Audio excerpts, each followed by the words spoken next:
Okay guys, let's go take a look at the inside of the all-new GranCabrio now in this gorgeous interior. I also want to point out this really nice new Maserati key fob, which I am a huge fan of. I believe this is like leather wrapped around it. It feels very dense and heavy. We have metal on the sides, and I think it looks gorgeous with the nice Maserati trident up front. I'm very curious to see if you can customize these through their Fiore Serie program. I would definitely do so, but let's open up this GranCabrio here. Of course, unlocked. We have full keyless access as well. I don't really need to use the key fob. And I like how the door handles are almost recessed into the doors over here. And there is a bath of leather, aluminum, carbon fiber in this entire interior. I love this absolutely massive aluminum side sill plate here with the Maserati script that illuminates at night, of course. And we have our absolutely gorgeous solid aluminum pedals right there, as well as our dead pedal with the Maserati trident right there on the brake pedal. I like this little ode right here to the founding of Maserati in 1914, as well as our gorgeous door panels that are completely bathed in leather from top down to the bottom. Even in the door cards are fully stitched leather, which is really nice. Nice metal trim going through the doors with this contrast red stitching. And we'll find our massive Sonus Faber speakers. We have the upgraded Sonus Faber sound system in this particular car, and it's these gorgeous full metal speakers up here, down here in the rear seats as well. And we even have these little additional side tweeters up there. But let's hop inside and check out this amazing interior. Getting in is also quite easy, which I actually quite like. Solid door thunk here with massive door on this vehicle. And just have a look at this all new interior space from Maserati. Let's start it up and see what's going on. You're going to find your engine start stop button on our lower left side over here with this gorgeous blue little switch right here. And we're also going to find our drive mode stuck there. But let's start it up.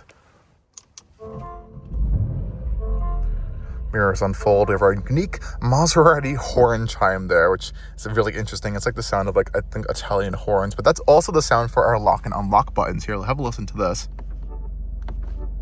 This is the new Maserati interior design, and I am so sick of people just not liking their new stuff, because this is really impressive. If you go from Maseratis of old, even the last decade, this is a galactic step increase in terms of quality, incredible high technology, and I have had zero issues with this vehicle in terms of technological stuff, other than the shifter, which I'll get to in a little bit. But I love this new steering wheel from Maserati. Let's start with our driver's zone over here. So we do have a heads-up display, which I'm honestly not the biggest fan of. I think it could be a little bit brighter, but even though the information in there is quite good, but what I am a big fan of is this steering wheel. I love how it comes directly straight out at you from the chassis, since we're really low down in this vehicle, and I like how it's not super thick. It's a thin rim steering wheel. I wish more manufacturers would be doing this instead of these massive, like, baseball thickness sized steering wheels. And we have a nice perforated pattern over here where you should be holding your hands, and we have this nice contrast black stitching on this particular one, a little ode to the Trident logos right here as well, a stitched airbag cover, and of course we have our drive mode select over here, which feels very nice, as well as a damper control right there.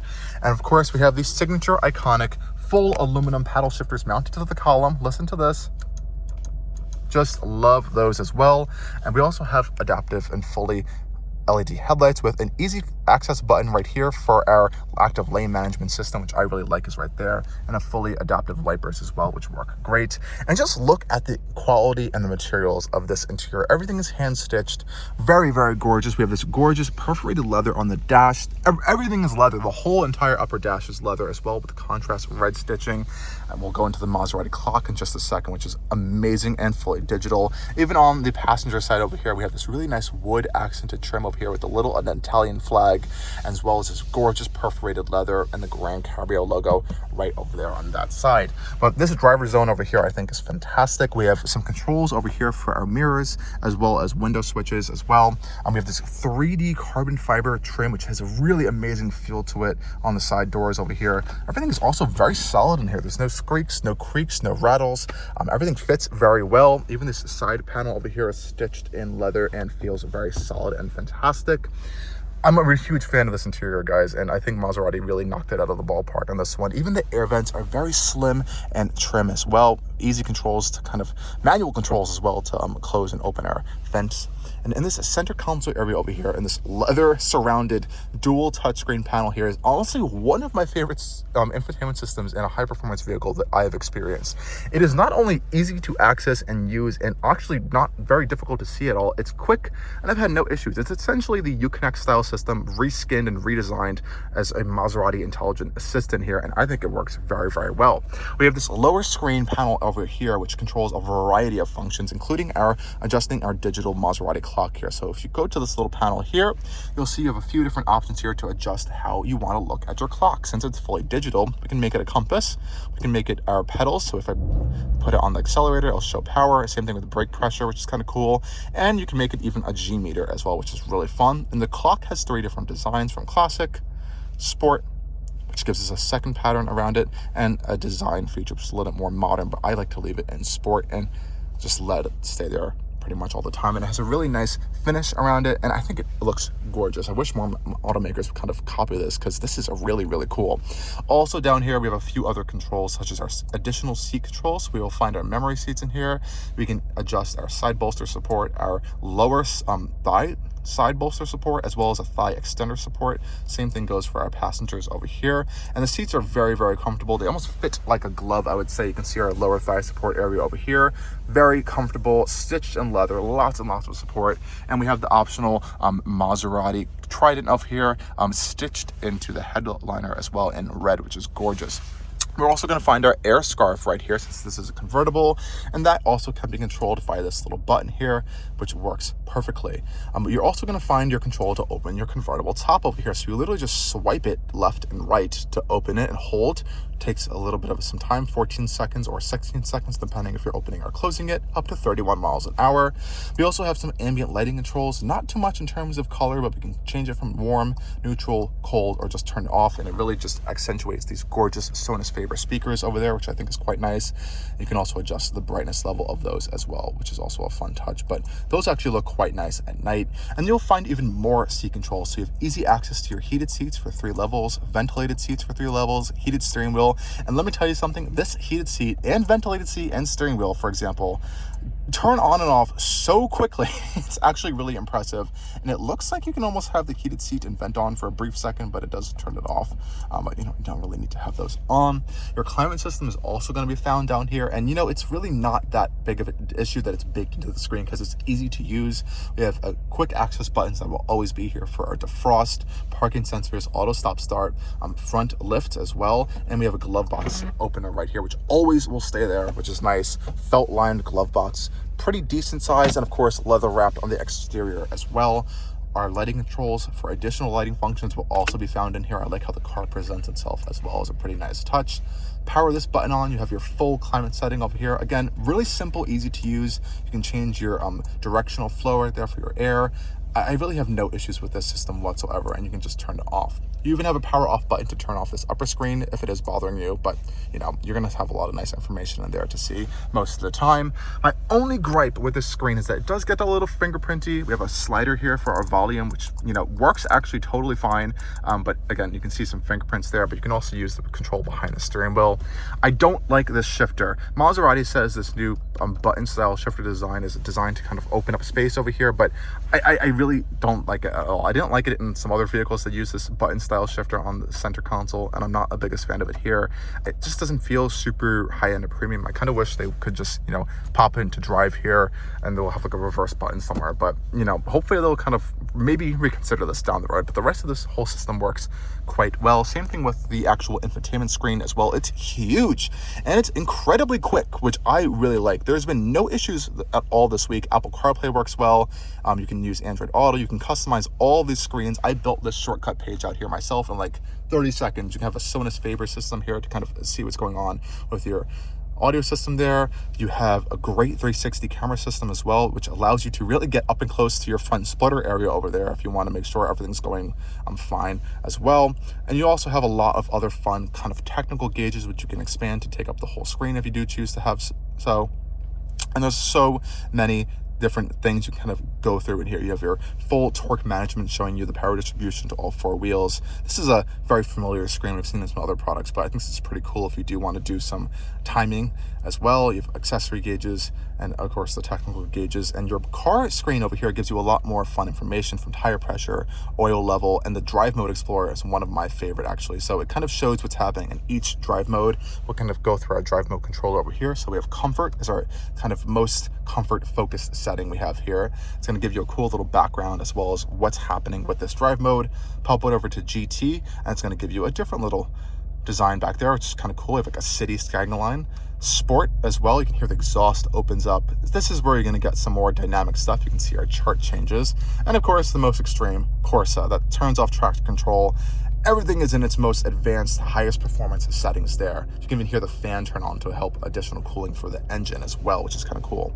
Other stuff, you can even lock the glove box, which I actually like that you can still do that even though it's fully digital, and a whole bunch of other loads of settings built into the system as well. And honestly, like I said, it works totally fine. No issues with this. We have a navigation system if you want to use the built-in navigation, easy phone control, and more additional apps if you want to kind of add things to your shortcuts up here, which is kind of cool. You even have a Wi-Fi hotspot, so if you have some rear passengers that want to connect to the internet, if you need to take a business call on Teams or something, you can do so in your Maserati GranCabrio. Otherwise, there's not many too technical features in here. I do like this digital display over here. I've seen this in some other Stellantis group products, and as well as some other Maserati products as well, including the Growl SUV, and I actually quite like it. But I don't like too much are these buttons. I think they work totally fine. The layout makes sense. I wish they'd feel a little bit more, maybe metal. I think that would be a nice material to kind of make them out of, but I think they work fine. They just get a little fingerprinty. But we do have some cool customization options on here. So as you can see, this little button here, we can kind of customize what happens in our left tachometer section over there. So you can make this a whole bunch of these different little widgets here, or you can just make it the full tachometer depending on what you want, which is nice. We can also change the entire design of this entire cluster here. So we can go to our little menu here, go to cluster layout, and we can go to evolved, for example, which is a little more of a sleeker view. We also have a more relaxed view as well, which really expands the entire screen. And you can change this to be whatever you want. So it could be in maps, you can have a full map in there, you can have a full speedometer, whatever you really want. And this follows through depending on which screen you're in. So even in the classic screen, for example, that center screen will take up whatever you really want on there, which is quite nice as well. And this will change depending what drive mode you are in. So for example, we are in, let's go back to our speed for a second. Let's go to GT mode. We're going to get a little bit of a different gauge design. We're going to go to sport mode. We get a much nicer gauge design. And then Corsa goes totally unique with the center gauge design, opens the exhaust flaps, turns off pretty much all of your safety systems, and you're going to see it's going to lower the vehicle even further. Have a listen to this. That sounds good. Let's pop it back into comfort now for the purpose of this video. But yeah, this interior is pretty good. I like this center console area over here, and I think Maserati was smart in making sure there was enough storage spaces for everything. So you have a nice space for your phone underneath this lower infotainment screen, which is great for a wireless charger, which is found right here. You can see this gorgeous carbon fiber, 3D carbon fiber textured trim over here on the center console, which opens up this little storage cubby, which is felt lined over here, which I quite like. You have 2 cup holders over here, which actually can be expanded to 1 giant cup holder, though this 2 version is not the biggest cup holder size I've ever seen. It can be a little bit bigger, but you know, it's a Maserati. If you are only one person, you can have 1 giant cup right in the center. And of course, this red stitching blends all together very well in our center armrest over here, which is fully leather wrapped, nice and comfortable. Opening this up, we got some more storage, which isn't the most amount of storage, I would say, but I think it's a decent size. We have a USB-C and USB-A port as well with a 12-volt socket. It's enough room for some sunglasses, and your key fob can go in there if you want to start the vehicle that way, or if the battery is low and you need to start the vehicle that way as well. Up over here, you're actually, like I said, you're not going to find your controls for your hard top or your soft top controls. That's going to be in this lower screen, but we do have controls up here for interior lighting as well. Some assistance functions as well up there. We have some microphones as well. But yeah, overall, guys, this is a nice interior. I think it's really, really nice. In this class of vehicle, you know, we're looking at like an Aston Martin or Ferrari, Roma and stuff, especially at this price point. And I think this definitely stands out amongst the bunch with a unique design, unique technology components in here. Everything works very well, which I'm very pleased by. I love the driving position as well. It's very comfortable. You have a lot of amenities. I think Maserati did a good job on this one. Again, my only real gripe is the shifter area over here. I really, really want to see this change. I'm not the biggest fan of it. And maybe some more unique options, but of course we have that Fiero Series department that customers can go through to totally build this interior out to yourself. We even have Alcantara on these headliners over here, which looks absolutely gorgeous. More speakers up here. And I would actually also like to see a digital rear view mirror. Even though the visibility is not that bad, I think those are really helpful in a lot of these more performance cars, because the rear visibility just always isn't good because of how their unique design language is. Okay guys, let's now see how to get into the rear seat of the GranCabrio, as this is a 2+2. So over here, we're gonna see this little lever, pop that up, and the whole seat instantly moves forward for you pretty quickly as well, which I like, and it gives you a nice decent opening to get back. And I specifically want to show you guys how it looks to get in here with the top up, just to show you if I have any headroom back there. And honestly, you can fit adults back here pretty easily. Let's close the door up, so let's get in and squeeze in pretty easily. Close the door as well. And here I am in the back seat of the GranCabrio, and let's put this gorgeous full leather seat back. Even the back of the seat's leather, and it should stop where my knees go so it doesn't crush me. Yes, it does. So this is how I'm going to be sitting, and hopefully the driver can move back a little bit if they're going up there. But honestly, it's not that bad back here. You have your own air vent in the center for both rear passengers, as well as 2 cup holders surrounded by this gorgeous carbon fiber 3D texture trim. Everything is still wrapped in leather back here. And we also got our own Sonos Faber speakers back here in this gorgeous metal grills, which is just amazing. So you got that same sound experience. And these are full committed seats back here. They have a full bucket seat back here. You have a full upper leather portion over here, just like the front area, as well as the stitched Trident logos back here. And even up this upper portion over here is stitched in leather. So yes, this is a very premium experience back here.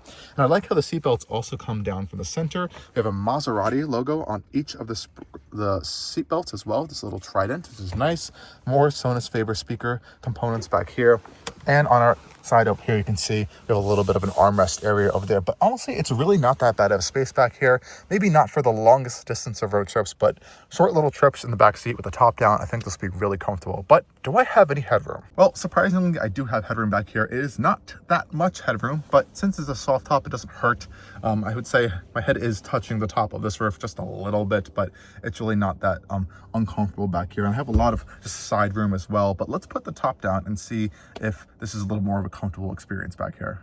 And of course, as you guys can see now, with this top down, you'll have plenty of headroom back here, and the seats just look absolutely gorgeous with the top down. You get a little bit more of a nice look at this stitched leather upper portion over here. I also like this glass black trim that goes all the way around the exterior of this kind of cabin portion of the Maserati GranCabrio, and it looks even perfect, more perfect with this top down in this vehicle over here, as it is the GranCabrio. What a treat this is to drive this week. Joining me out back at the rear of the all-new Maserati GranCabrio, we can see, of course, the fabric soft top up here, and you can get this in a few different colors. This is the black version, as we have it right here, and this is a fantastic top. We actually get real glass back here with heated elements. I like this little Maserati Trident in there as well, and this is a very thick soft top. It's not a rag top of the past, as some may say. It's borderline a hard top, just a little bit more compact and a little more lighter than a traditional full hard top convertible, and I can tell you right now, it keeps heat inside of this vehicle very, very well. It was like 30 degrees the other day, had the heat on, went to go grab some dinner, came back in after like an hour, and it was still warm in the cabin. So this is actually really impressive, and it keeps sound from the outside out so well. But other than this amazing soft top, which can open and close up to 31 miles per hour, we are also getting the optional carbon fiber rear spoiler on this particular GranCabrio Trofeo, which looks absolutely gorgeous, of course. And of course, we have a power, not fully power, but a boot lid over here. I wish it was actually a full power boot lid. And this is, of course, the one area which most convertibles don't do the best on, is the rear storage space. And this GranCabrio is not too different. I'm not too sure if this is the best GT car in that sense, because this rear trunk space is a little bit on the smaller side. I believe you could fit up to like 3 little like suitcase style bags back here. You can fold this little piece up over there and kind of shove them in. Maybe 1 or 2 carry-ons potentially. If you don't have rear passengers, you can put some stuff back there, but it is definitely on the smaller side. Back here under the floor, you're going to find your battery mounted quite low back here. Very European style design there, but it's not the biggest trunk space. And of course, like I said, if you want to put the top down, you do have to fold this little lever out there, and it reduces the space even more so. But I would personally go for the coupe version, the Gran Turismo versus this GranCabrio, but that is just a personal taste of mine.